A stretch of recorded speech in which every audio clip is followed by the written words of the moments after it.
Can I start by asking whether you have complete confidence in civil servants, particularly Treasury civil servants, in their impartiality, their integrity and their professionalism? Yes, I do. I have complete confidence in them. We are envied the world over for the high standards of our civil servants.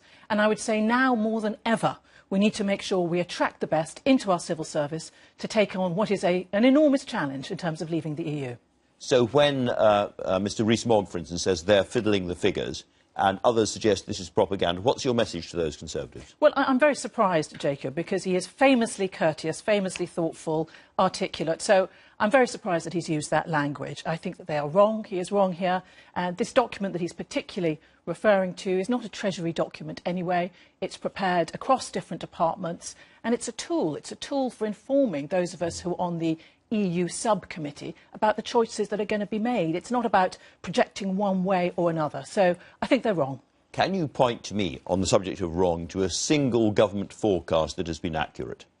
I can reassure you that we need to have those forecasts whenever we embark on big policy decisions. The Treasury has them ahead of the budget. We need to have them. Are they ever right? Well, they are what they are, Andrew. They're made up of a number... No, not sometimes wrong, but that doesn't mean we shouldn't have them. No, it doesn't. The UK government has to have forecasts in order to make certain decisions. Sometimes they're wrong, but sometimes they're wrong by degree. They're still right about the direction still useful. That it's taken. OK, so you don't agree with Steve Baker, the Brexit minister, that civil service forecasts are always wrong and wrong for good reasons? No, I think that Steve Baker has had an interesting week this week when he also, over the whole debate about what was said when, was gracious enough to issue an apology.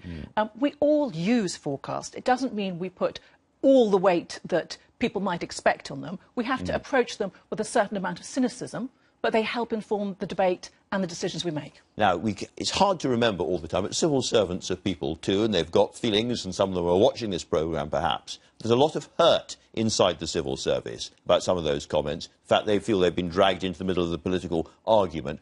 What, again, is your message to those people? They are valued, they are important to us, we respect their objectivity, and they are internationally admired for the system that we have. And we need to make sure that we continue to attract the best into the civil service.